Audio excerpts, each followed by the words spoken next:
से आप सभी का स्वागत है डियर गुरुजी चैनल पर। आज हम लेकर आए नया चैप्टर अपना 4.2। उसका सबसे पहले तो बेसिक देखेंगे हम, उसके बाद नेक्स्ट वीडियो में देखेंगे आप इसमें जो अनसोल्व क्वेश्चन है 4.2 में वो।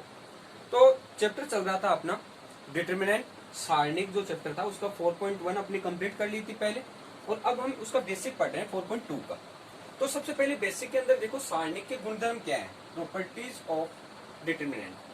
तो इसकी प्रॉपर्टी क्या है, देखो सबसे पहली प्रॉपर्टी है यदि किसी सारणिक में, प्रॉपर्टी का मतलब हो गया कि अगर हम सारणिक के अंदर कोई अवयव स्तंभ को कॉलम को एक्सचेंज करें या वैल्यू चेंज करें तो उनके मान में क्या परिवर्तन होगा, वो सभी चीजें हम यहाँ पर देखेंगे।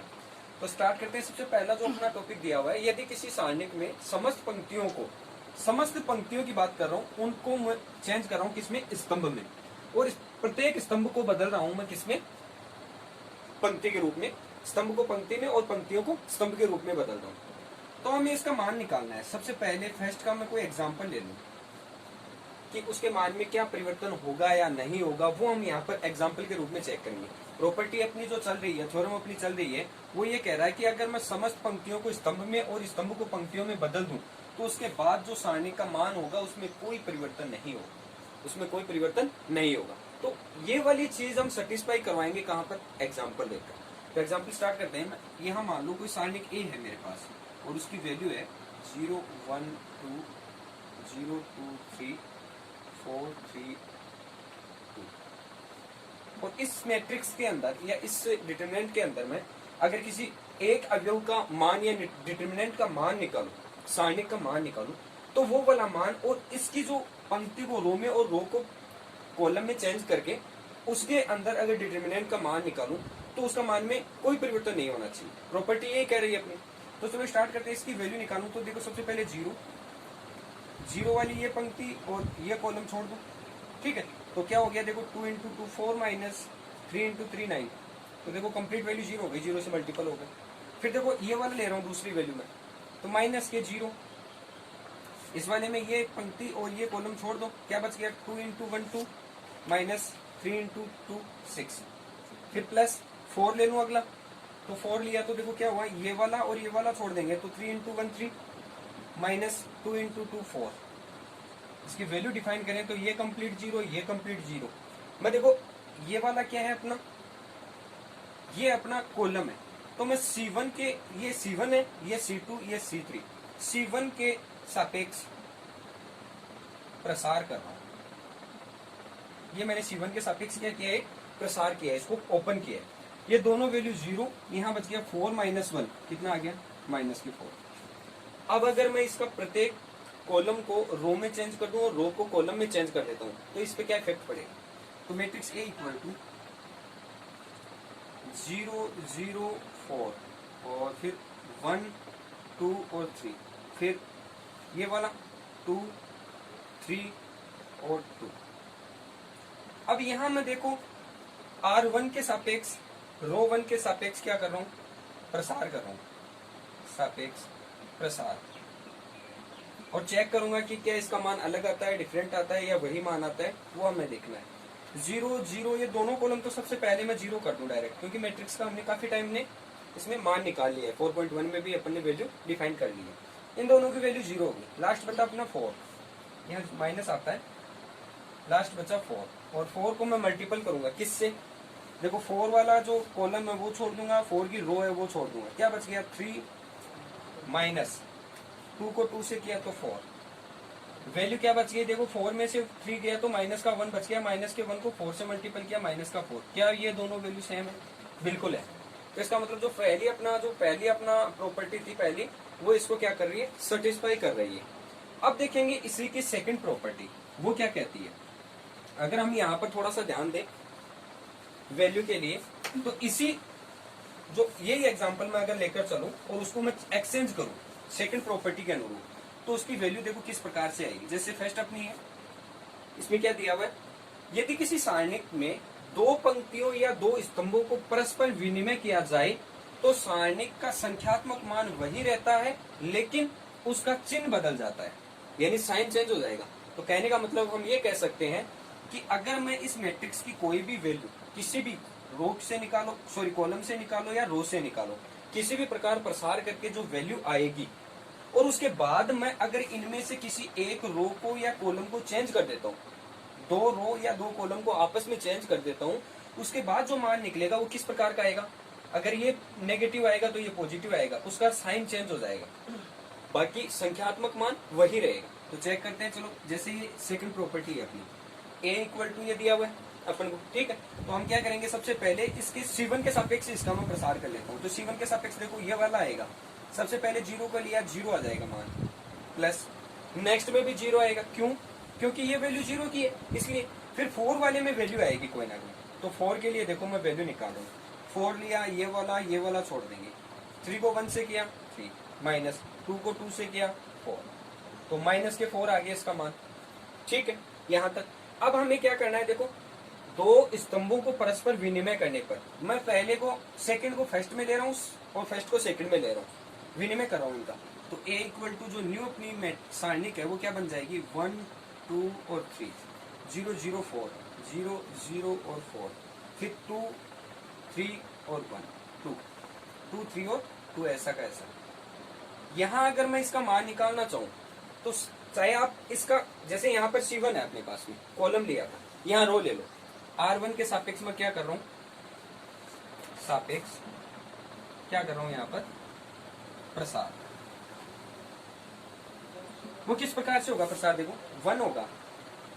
1 के लिए देखो ये कॉलम और ये रो रह गई, क्या बच गया, 0 माइनस 12, 0 माइनस 12, ठीक है।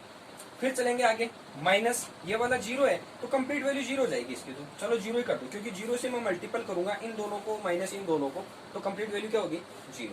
फिर प्लस, नेक्स्ट अपनी है 2, और 2 को मैं मल्टीपल करूंगा किससे, ये कॉलम ये स्तंभ छोड़ दो, 4 को 2 से किया 8, माइनस 3 को 0 से किया 0, ठीक है। यहां देखो इसको मैं 1 से मल्टीपल करूंगा, माइनस के 12, फिर ये प्लस है, 8 को 2 से किया तो 4, तो देखो 8 को 2 से किया तो 16, किसका होगा, पॉजिटिव। अब यहाँ वैल्यू देखो, 16 में से 12 गया, माइनस का 12 है, कितना बच गया, 4 से उतना बच गया। तो देखो इस ये वाला मान माइनस का 4 था, और साइन चेंज होकर अपने पास प्लस का 4 आ गया। कब, जब हमने दो कॉलम को चेंज किया, उसके बाद इनका प्रसार करने के बाद हमारे पास क्या हुआ, प्लस का 4 आ गया, जबकि पहले कौन सा था, माइनस का 4 था। तो उसका इसका मतलब ये हो गया कि उनका साइन क्या हो जाएगा, चेंज हो जाएगा। अगर माइनस की वैल्यू प्राप्त हो रही है तो हमें किसकी होगी, प्लस की आएगी, और अगर प्लस की वैल्यू आएगी तो यहाँ अगर मैं निकालूंगा एक्सचेंज करके, विनिमय करके, तो किसका आएगा, प्लस का, माइनस का आएगा। तो यहाँ देखो यही कह रहा है, यदि किसी सारणिक में दो पंक्तियों या दो स्तंभों का विनिमय किया जाए तो सारणिक के अंदर संख्यात्मक मान वही रहता है, 4 और 4 संख्यात्मक मान वही रहेगा, लेकिन उनका क्या हो जाएगा, साइन चेंज हो जाएगा। अगर यहाँ माइनस हो तो यहाँ क्या आ गया, प्लस की वैल्यू आ गई। तो इस प्रकार से हम डिफाइन कर सकते हैं। इसका नेक्स्ट जो अपना पार्ट है प्रॉपर्टीज का, वो है थर्ड। यदि किसी सारणिक में कोई दो पंक्तियां और दो स्तंभ सर्वसम आइडेंटिकल हो तो सारणिक का मान 0 होता है। अगर दो कोई भी कॉलम या रो दोनों में अगर दोनों समान है तो उस स्थिति के अंदर जो सारणिक का मान होगा, डिटरमिनेंट का जो मान होगा, वो 0 आएगा। एग्जाम्पल से देखते हैं, चलो एग्जाम्पल लेकर देखिए। अगर मान लो कोई ए डिटरमिनेंट है अपना 1 2 3 1 2 3, ये दो मैंने समान रो ले ली है, ठीक है। अगला नेक्स्ट 1 2 और 1, ये नेक्स्ट ले लिया मैंने कोई अदर। अब यहाँ मैं अगर ये कहूँ आपको इस डिटरमिनेंट का मान निकालना है, तो उसका मान अगर दो कॉलम या पंक्ति, स्तंभ या पंक्ति दो समान होती है तो उस कंडीशन के अंदर जो डिटरमिनेंट होता है उसका मान 0 आता है। ये अपना प्रॉपर्टी कहती है। तो यहाँ देखो मैंने दो इक्वल ले लिए, दोनों पंक्तियां बराबर ले ली। अब मैं R1 के सापेक्ष क्या कर रहा हूँ, R1 के सापेक्ष प्रसार कर रहा हूँ। तो R1 कौन सा है अपना, ये वाला 1 2 3, तो 1 इंटू 1 वाला रो और कॉलम और रो दोनों छोड़ दो, 2 इंटू 1 2, माइनस 3 इंटू 2 6, फिर माइनस के 2 इंटू ये वाला छोड़ दो, ये वाला छोड़ दो, क्या बच गया 1 इंटू 1 1 माइनस 3, 1 माइनस 3, फिर प्लस 3 इंटू ये वाला छोड़ दो, ये वाला छोड़ दो, 2 माइनस 2, ठीक है। अब इस प्रॉपर्टी में देखो क्या करेंगे, इसको हल कर लेंगे। नेक्स्ट अपना होगा, देखो माइनस के 6 है, उनमें से 2 गया तो माइनस के 4 इंटू 1 माइनस का 4, माइनस के 2 इंटू माइनस 2 कितना हो गया, प्लस का 4, फिर देखो 2 माइनस 2 0 इंटू 3, तो प्लस का 0 इंटू 3 कितना हो गया, ये 0 हो गया, ये क्या हो गया 0, ये वाला 4 माइनस 4 क्या हो गया 0, तो कंप्लीट वैल्यू क्या आ गई, शून्य आ गई। ठीक है, ये वाली प्रॉपर्टी अपन को देखनी थी किसमें, थर्ड प्रॉपर्टी के अंदर। आ गई मान शून्य आ गया। मैंने दो क्या लिए थे, पंक्तियां दो समान ली थी और उनका जो R1 के सापेक्ष मैंने प्रसार किया। आप R1 की जगह R2 R3 भी ले सकते हैं, C1 C2 C3 भी ले सकते हैं। अगर उनका प्रसार करेंगे हम तो उसकी वैल्यू क्या आएगी, शून्य आएगी। अब नेक्स्ट अपनी प्रॉपर्टी है फोर्थ। यदि किसी सारणिक में एक पंक्ति या एक स्तंभ को के सभी अवयवों को किसी अशून्य संख्या से मल्टीपल कर दें, तो गुणा कर दिया जाए, तो प्राप्त सारणिक का मान मूल सारणिक के मान तथा उसके संख्या के गुणनफल के बराबर आएगा। कहने का मतलब एक एग्जांपल से समझते हैं। इसका सेकंड वाला जो फोर्थ वाला पार्ट है उसका एग्जांपल है, यदि ए कोई सारणिक है मेरे पास में और ए सारणिक का मान देखो 1 2 1 और 0 0 1 और 0 2 और 1, ये मान लो मैंने कोई सारणिक ले ली है। ठीक है, अब इसके अंदर में अगर किसी भी संख्या से कॉलम से निकालो या फिर रो से निकालो, मान निकालता हूं डिटरमिनेंट का, तो सबसे पहले मैं जैसे R1 के सापेक्ष इसका क्या कर रहा हूं, R1 के सापेक्ष या R1 का C1 ले लूं ताकि इजी रहेगा। C1 के सापेक्ष प्रसार, देखो थोड़ा बहुत मान आना चाहिए इसका, इसलिए मैं 0 की जगह में कोई भी वैल्यू 5 ले लिया जैसे मैंने, ताकि मान आ जाए हमारे पास में कोई भी, इसलिए चेंज कर रहा हूं इसको थोड़ा सा। तो देखो 1 के सापेक्ष किया मैंने, तो 1 इंटू इसको और इसको छोड़ा, 5 इंटू 1 5 माइनस 2 इंटू 1 2, फिर बाकी देखो माइनस 0 होगा, ये 0 होगा, दोनों वैल्यू क्या आ जाएगी, 0 प्लस 0 आ जाएगी। वैल्यू देखो 5 में से 2 गया, कितने बच गए 3, ये अपने पास वैल्यू आ गई 3। अगर अब इस समीकरण में, इस इक्वेशन में मैं R3 को मल्टीपल कर दूं किससे, 3 से 2 से किससे भी मल्टीपल कर दूं, उसके बाद जो वैल्यू आएगी वो 2 को इससे मल्टीपल करने पर जो वैल्यू आएगी उसके इक्वल आएगी दोनों। तो जैसे मैं यहाँ पर R3 को क्या कर रहा हूँ, 2 इंटू R3 कर रहा हूँ, 2 इंटू R3 किया, तो नई जो मैट्रिक्स होगी वो A इक्वल टू किस प्रकार से बन गई, 1 2 1 तो एज इट इज रह गया, 0 5 1 एज इट इज रह गया। R3 कौन सी है, ये वाली, इसको चेंज कर दो, 0 2 को 2 से मल्टीपल किया तो 4 और 1 को 2 से किया तो 2। अब इसकी मैट्रिक्स की वैल्यू निकालेंगे। इसकी मैट्रिक्स यहाँ देखो 1 से वही R1 C1 के सापेक्ष में क्या कर रहा हूँ, इसका प्रसार कर रहा हूँ, C1 के सापेक्ष प्रसार करूंगा तो 1 इंटू 5 को 2 से किया 10 माइनस 4 को 1 से किया 4, कितना रह गया यहाँ पर 6। मैंने किससे मल्टीपल किया था, 2 से मल्टीपल किया था R3 को, तब वैल्यू मेरे पास कितनी आई 6।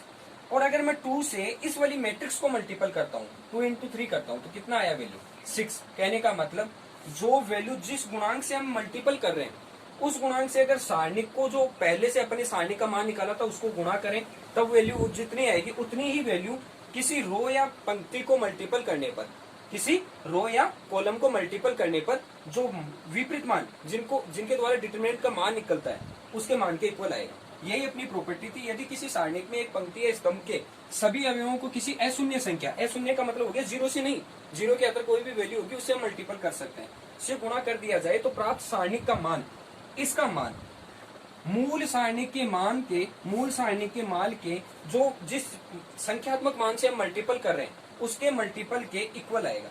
तो 3 इंटू 2 कितना हो गया, 6 के इक्वल आ रहा है इस मैट्रिक्स का मान, सारणिक का मान उसकी संख्या के बराबर आएगा। इस प्रकार से ये वाली प्रॉपर्टी भी अपन ने सेटिस्फाई कर दी है। और नेक्स्ट अपनी प्रॉपर्टी है फिफ्थ, जिसका ये दी हुई है, यदि किसी सारणिक में किसी पंक्ति या स्तंभ का प्रत्येक अवयव 2 या 2 से अधिक संख्याओं का योग हो तो उस सारणिक को उसी क्रम की 2 या 2 से अधिक सारणिकों के योग के रूप में लिखा जा सकता है। कहने का मतलब हो गया, बहुत ही सिंपल है, ये तो एकदम सिंपल प्रॉपर्टी है। अगर फिफ्थ प्रॉपर्टी को मैं एग्जांपल सहित समझूं तो जैसे मान लो कोई हमारे पास में इस प्रकार की सारणिक है, 3 + 4 2 1 और 2 + 2 3 1 और उसके बाद में 2 + 5 6 5, इस प्रकार की कोई मैट्रिक्स है, सॉरी डिटरमिनेंट है, सारणिक है, तो उसका जो मान होगा वो किस प्रकार से होगा, उसी क्रम की 2 या 2 से अधिक सारणिकों के योग के रूप में हम इसको क्या कर सकते हैं, लिख सकते हैं। जैसे पहली अपनी सारणिक है 3 2 1 3 2 2, ये वाली, फिर 2 3 6 2 3 और 6, फिर 1 1 5, फिर 1 1 और 5, इनका योग के साथ मैं लिख सकता हूं, जो सेकंड अपनी चल रही थी 4 2 5 4 2 5 2 3 6 2 3 6 और 1 1 5 1 1 5 के रूप में हम इसको डिनोट कर सकते हैं, लिख सकते हैं। बस यही प्रॉपर्टी थी कि अगर दो संख्याओं का योग हो, किसी पंक्ति या स्तंभ में दो से अधिक संख्याओं का योग हो, तो उसको हम दो अलग अलग सारणिकों के रूप में व्यक्त कर सकते हैं। तो ये अपनी फिफ्थ प्रॉपर्टी कंप्लीट होगी। 6 वाली है, सारणिक की किसी पंक्ति या स्तंभ के अवयवों में से किसी अन्य पंक्ति या स्तंभ के संगत अवयवों का कोई अचर गुणन जोड़ने या घटाने से सारणिक के मान में कोई परिवर्तन नहीं होता है। तो कहने का मतलब, अगर हम डेल्टा निकालें और डेल्टा 1 का मान डेल्टा के बराबर आ गया, डेल्टा का मान डेल्टा 1 के बराबर आ गया, इसका मतलब ये प्रॉपर्टी अपन ने डिफाइन कर ली है, सिद्ध कर ली है। ऐसे होगा। तो सबसे पहले हम इसका मानेंगे डेल्टा का मान। वो डेल्टा का मान किस प्रकार से होगा, जैसे मान लो मैं यहाँ पर एग्जाम्पल के रूप में ले रहा हूँ कोई 6 वाले के लिए एग्जाम्पल है अपना A1 A2 और A3, फिर यहाँ है अपना B1 B2 और B3, C1 C2 और C3। ये अपनी क्या है, तो डेल्टा का मान है, सारणिक का मान है, यहाँ पर सारणिक की वैल्यू है ये। अब हम क्या करेंगे, देखो इसके अंदर डेल्टा के अंदर डेल्टा 1 कैसे बनाऊंगा, डेल्टा 1 में C जो C3 थी अपनी, ये क्या है, कॉलम 3 था अपना, C3 में K कोई अचर पद, अचर गुणन करके C1 में जोड़ने पर बाई प्रॉपर्टी। देखो क्या कह रहे हैं, सारणी की किसी पंक्ति या स्तंभ में के अवयव में किसी अन्य पंक्ति या स्तंभ, किसी अन्य पंक्ति या स्तंभ के संगत अवयवों का कोई अचर के साथ, कोई अचर के साथ गुणा करके जोड़ने या घटाने पर, C1 में जोड़ने या घटाने पर कोई परिवर्तन नहीं होता है। ये अभी डिफाइन करना था। तो जो प्रॉपर्टी है उसके अनुसार मैंने ये ले लिया है। अब डेल्टा 1 मैं निकालूंगा, उसमें C3 का जो मान है ये वाला, उसको K से मल्टीपल करके इसमें ऐड करूंगा। ठीक है, इस वाली में ऐड करूंगा। तो डेल्टा 1 क्या हो जाएगा अपना, delta 1 A1 plus C1 delta, sorry C1 है, उसके साथ K मल्टीपल में K C1, फिर B1 as it is, C1 as it is, फिर A2 plus K C2 B2 C2, फिर A3 प्लस K C3 और उसके साथ B3 और इसके साथ C3 आ गया।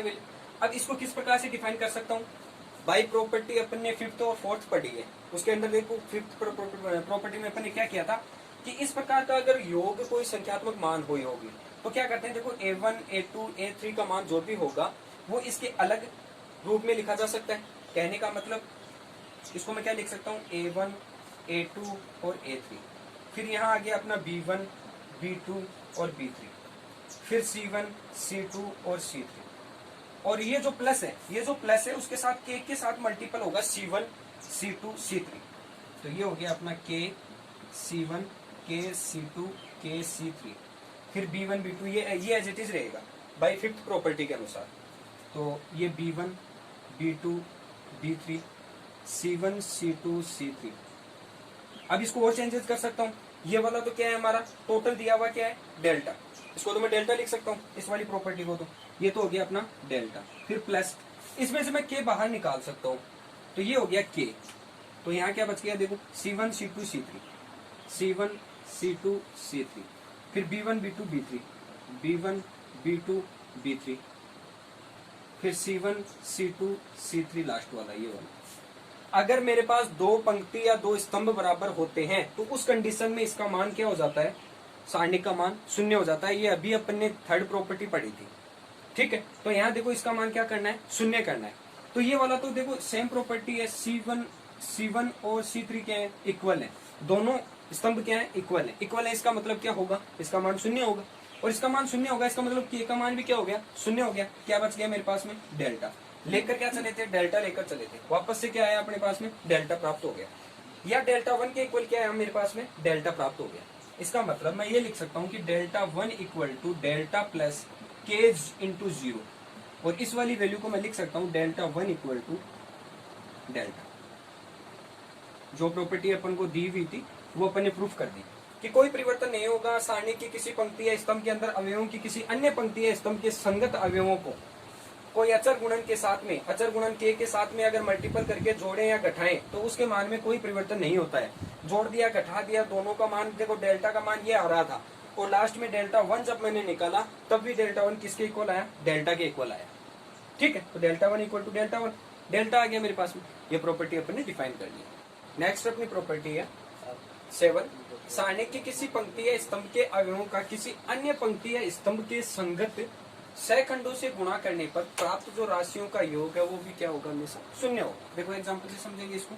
एग्जांपल 7 के लिए, जैसे ए कोई मेरे पास सारणिक है, A11, A12, A13, A21, A22, A23, A31, 32 और 33, इस प्रकार की कोई मैट्रिक्स है मेरे पास में या सारणिक है।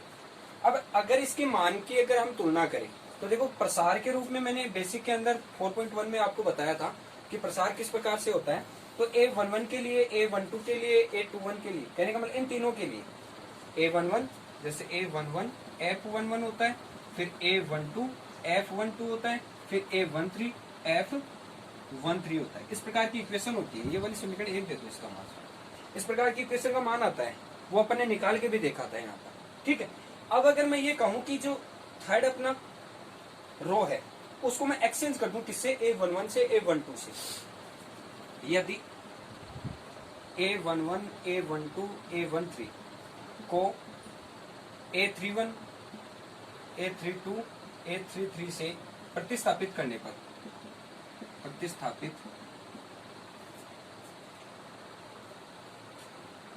पर, मेरे पास किस प्रकार की मैट्रिक्स प्राप्त होगी। A equal to matrix A equal to A11 और की जगह 31, A31, फिर A32, फिर A31, 33, फिर A21, 22, 23, फिर 31, 32 और 33, इस प्रकार की मैट्रिक्स बनेगी। अब हमें ये पता है, अपनी प्रॉपर्टी पढ़ी थी इसी में, पीछे की प्रॉपर्टी में, कि अगर दो कॉलम या रो समान होते हैं तो उनकी मैट्रिक्स का मान क्या होता है, शून्य होता है। पढ़ी थी अपनी प्रॉपर्टी। यदि दो स्तंभ या पंक्ति इक्वल हो तो सारणिक का मान क्या होता है, 0 होता है। सारणिक का मान 0 होता है। तो यहां से अगर मैं निकालना चाहूं इस प्रकार की वैल्यू, तो मैं क्या लिखूंगा, देखो इसके लिए A31 F11 plus A32 F12 plus A31 33 F13 का मान भी क्या होगा, शून्य होगा। इस मैट्रिक्स के अनुरूप शून्य होगा। ठीक है, और अगर मैं इसकी बात करूं तो ये भी सेम मैट्रिक्स आएगी। 2 वाली मैट्रिक्स अलग आएगी। कौन सी, अगर 2 वाली मैट्रिक्स की बात करूं, 21 F21 plus F A22 F22 plus A23 F23 का मान कितना आएगा, 0 आएगा। इस प्रकार की मैट्रिक्स के अंदर इसका मान भी शून्य आएगा। तो ये वाला भी अपन ने सेटिस्फाई कर दिया। अब इसका देखो एट जो प्रॉपर्टी है, यदि किसी, ये तो बहुत ही सिंपल है, यदि किसी सारणिक में किसी पंक्ति या स्तंभ के सभी अवयव शून्य हो तो उस कंडीशन में मैट्रिक्स या सारणिक की वैल्यू कितनी आएगी, 0 आएगी। फॉर एग्जाम्पल के लिए मैं यहीं पे बता देता हूँ आपको कि अगर जैसे मान लो मेरे पास 0 0 0 1 2 3 और 0 0 या 1 2 4 इस प्रकार की कोई सारणिक है, तो निश्चित तौर पर अगर मैं यहां से मान निकालना स्टार्ट करूंगा तो ये वाला रो और ये वाली पंक्ति छोड़ दूंगा, स्तंभ छोड़ दूंगा। यहाँ अगर मैं इससे मल्टीपल करूंगा इन दोनों का तो 0, या इससे मल्टीपल करूंगा इन दोनों का तो 0, इससे मल्टीपल करूंगा तब ये वाला 0 हो जाएगा। तो कंप्लीट वैल्यू किसके इक्वल आएगी, 0 आएगी। और यही काम मैं अगर यहाँ करूं, 0 और ये 0 और यहाँ पर कोई संख्या दे दूं 3 और 5, तब भी ये वैल्यू क्या आएगी, 0 आएगी। अब ये वाली शून्य वाली मैट्रिक्स के रूप में या सारणिक के रूप में अगर कोई भी पंक्ति के अंदर पूरे में 0 या फिर कोई भी स्तंभ में 0 कर दो तो वहां मैट्रिक्स की वैल्यू हमेशा क्या आएगी, 0 आएगी। ये आप निकाल कर देख सकते हैं। नेक्स्ट अपना पार्ट है त्रिभुजाकार अवयव से संबंधित सारणिक का मान उसके मुख्य विकर्ण के अवयवों का गुणन होता है। ये हमें देखना है। सबसे पहला इसका जो मान है फर्स्ट A, B और 0 और C है, जैसे एग्जाम्पल के रूप में। तो इसका मान देखो किस प्रकार से करेंगे, AC मल्टीपल होगा माइनस B को 0 से किया तो 0, वैल्यू कितनी आई AC। बुक का एग्जाम्पल लिया है मैंने यहाँ पर बुक में भी आप देख सकते हैं, एग्जाम्पल मिल जाएगा आपको। फिर नेक्स्ट अगर हम देखें कि ए को मल्टीपल करें किससे, सबसे पहला जो पहला अवयव है इसको ए से मल्टीपल करें हम, तो देखो यहाँ ए बच गया। तो जो नेक्स्ट अपनी जो इक्वेशन बनेगी वो किस प्रकार से बनेगी, एक्स और 0 वाई और एल, इसका मल्टीपल किस रूप में होगा, ए इंटू एक्स को एल से मल्टीपल किया तो एल एक्स। तो ये वाला अपने पास क्या आ गया, इस वाली प्रॉपर्टी से संबंधित त्रिभुजाकार आव्य से संबंधित सारणी का मान उनके मुख्य विकिरण के अवयवों का गुणनफल, मुख्य विकिरण का जो अवयव है ए एक्स एल, ये मुख्य विकिरण है और इनके अवयवों के गुणनफल के बराबर आएगा। तो ए एक्स एल के रूप के अंदर गुणन के रूप में अपने पास प्रॉपर्टी प्राप्त हो गई है। यहाँ ए एक्स एल अपना क्या आ गया, वैल्यू आ गई है। नेक्स्ट अगर हम देखें इसकी बात करें, यदि किसी सारणिक में x के बहुपद को x के बहुपद हो और x के स्थान पर a रखने पर सारणिक का मान शून्य हो जाए तो सारणिक के मान का एक गुणनखंड होता है, कहने का मतलब उसका मल्टीपल आएगा। तो मल्टीपल किस प्रकार से प्रूफ करेंगे, जैसे 10 का एग्जांपल है मेरे पास में, ये भी मैं बुक का ही एग्जांपल ले रहा हूं, जैसे 1x x square, 1a a square, 1b b square, इस प्रकार की अगर कोई मैट्रिक्स हो, ये सारणिक हो मेरे पास में, तो हम किस प्रकार से इसको प्रूफ कर सकते हैं। देखो यहाँ x या x के एक बहुपद हो और x के स्थान पर अगर a रखा जाए, x के स्थान पर अगर a रखा जाए, या तो a रख दो आप, x को a से प्रूफ कर दो, या फिर x इक्वल टू क्या रख दो, b रख दो। अगर मैं यहाँ पे a रखूंगा तो देखो a होगा a स्क्वायर होगा, a और a स्क्वायर ये वाली दोनों मैट्रिक्स आपस में क्या हो गई, दोनों पंक्तियां क्या हो गई, बराबर होगी। इसका मतलब वैल्यू कितनी आएगी इसकी, 0 आएगी। x बराबर a रखने पर भी 0 आएगी और x बराबर मैं b रखूं तो यहाँ b होगा और यहाँ पर क्या होगा, b स्क्वायर होगा। तब उस कंडीशन में देखो ये वाली पंक्ति और ये वाली पंक्ति क्या हो जाएगी, इक्वल हो जाएगी। अगर दो पंक्ति या दो स्तंभ बराबर होते हैं किसी भी सारणिक में तो उसका मान क्या आता है, हमेशा a का मान क्या आएगा, हमेशा 0 आएगा, सारणिक का मान 0 आएगा। अब दो गुणनखंड लेने हैं हमें सारणिक के अंदर, जैसे a माइनस के x और a माइनस के या x माइनस a तथा x माइनस b, दो गुणनखंड है, दो गुणनखंड हो तो उस स्थिति में a मैट्रिक्स किस प्रकार की होगी, ये a मैट्रिक्स है अपनी, सारणिक किस प्रकार से होगी, ये होगा a1, नेक्स्ट तो 0 हो जाएगा, बाकी तो 0 हो जाएंगे, ये तो 1x x square, 1x x square, और उससे नेक्स्ट हो जाएगा अपना 0, a की जगह मैं a माइनस एक्स कर दूं तो यहाँ क्या होगा, a square minus x square होगा, बिल्कुल होगा, एक्स स्क्वायर लेस कर रहा हूं इनमें से। फिर नेक्स्ट अगर 0 b माइनस एक्स तो यहाँ क्या होगा, b square minus x square होगा, ये प्रॉपर्टी होगी। अब इसको मैं किस प्रकार से लिख सकता हूँ, देखो यहाँ 1 के लिए तो ये वाला तो 0 हो जाएगा। अब इनमें देखो नेक्स्ट बचेगा a minus x, a square minus x square, तो ये हो गया अपने पास में a माइनस एक्स और ये हो गया a square minus x square. फिर b माइनस एक्स और नेक्स्ट हो गया b square minus x square. इनमें अगर मैं गुणनखंड में a माइनस एक्स यहाँ से पहले कॉलम में और b माइनस एक्स कॉमन लेता हूँ तो देखो क्या प्रॉपर्टी क्या बन जाएगी, a माइनस एक्स और b माइनस एक्स में कॉमन लेता हूँ तो वैल्यू मेरे पास बचेगी, यहाँ 1 यहाँ 1, तो ये तो 1 बच गया, यहाँ भी 1 बच गया, यहाँ एक एक घात बच जाएगी दोनों की, a माइनस एक्स और b माइनस एक्स। ठीक है, अब ये वाली मैट्रिक्स हम आसानी से हल कर सकते हैं, इसको इससे मल्टीपल करेंगे, इसको इसके मल्टीपल करेंगे। नेक्स्ट अपना है a माइनस का x, इसको थोड़ा सा चेंज कर लेता हूँ, देखो यहाँ से मैं माइनस कॉमन लूँ तो x किसका होगा, प्लस का, और a किसका होगा, माइनस का। यहाँ से मैं माइनस कॉमन लूँ तो b माइनस का, x किसका हो जाएगा, प्लस का, और ये जो दोनों माइनस कॉमन ले रहे हैं वो मल्टीपल होकर क्या हो जाएंगे, प्लस हो जाएंगे। थोड़ा सा ध्यान देना, यहाँ पर इन दोनों का एक्सचेंज कर रहा हूँ, तो यहाँ हो गया x माइनस का a और ये हो गया x माइनस के b। ठीक है, और यहाँ से मैं मल्टीपल करूंगा इसको इससे तो क्या होगा, देखो b माइनस एक्स माइनस ये वाला a और माइनस माइनस क्या हो जाएगा, प्लस का x, इस प्रकार की प्रॉपर्टी बनेगी। ठीक है, तो b ये माइनस का x ये प्लस का x तो हो गया कैंसिल, वैल्यू क्या बच गई, b माइनस के a बच गया मेरे पास। तो जो नेक्स्ट अपना मान है वो क्या आ गया, x minus a, x minus b और b माइनस a, ये अपनी प्रॉपर्टी आ गई, इनके मल्टीपल के गुणनखंड के रूप में इसका मान आ गया है। तो इस प्रकार से यहाँ थोड़ा सा दिख नहीं रहा है, मैं ऊपर लिख देता हूँ, ये वाला मान होगा अपना x minus a, x minus b और b माइनस के a, अपने पास प्रॉपर्टी इस प्रकार से बच जाएगी। ये अपना कंप्लीट हो गया है पोर्शन।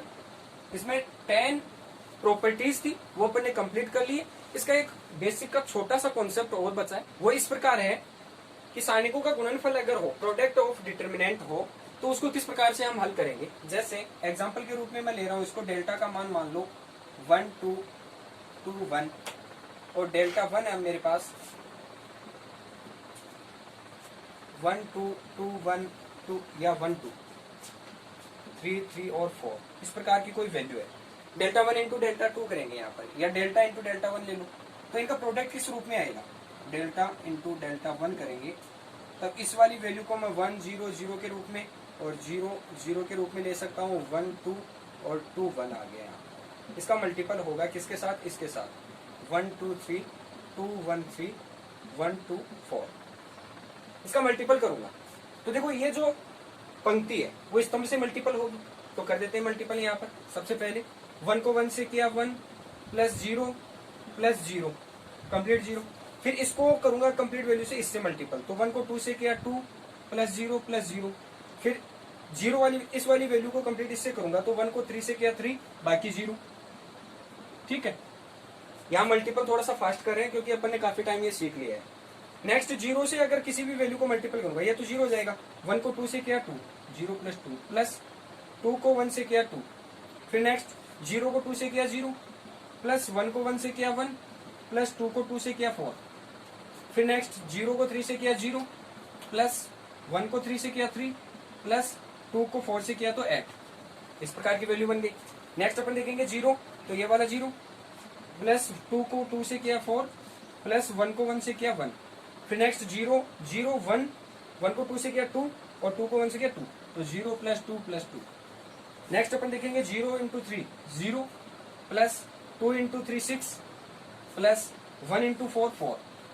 अब इस वाली वैल्यू को क्या करेंगे, मैट्रिक्स के रूप में लिख लेंगे, सारणी के रूप में 1 2 3, ये 1 हो गया, ये 2 हो गया, ये 3 हो गया। अब यहाँ पे 2 प्लस 2 कितना हो गया, 4 हो गया, यहाँ 4 प्लस 1 5 हो गया, फिर 3 प्लस 8 11 हो गया, फिर देखो 4 प्लस 1 5 हो गया 4, और फिर 6 प्लस 4 10 हो गया। एज इट इज वैल्यू आ गई।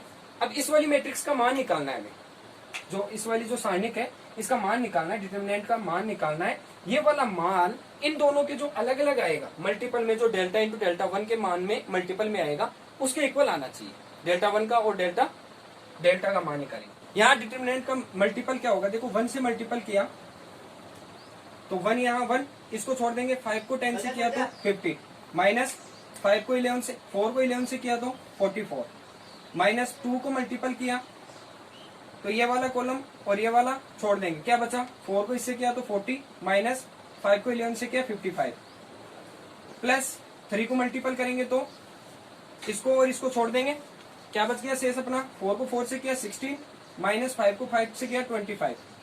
इसको हल कर लेंगे।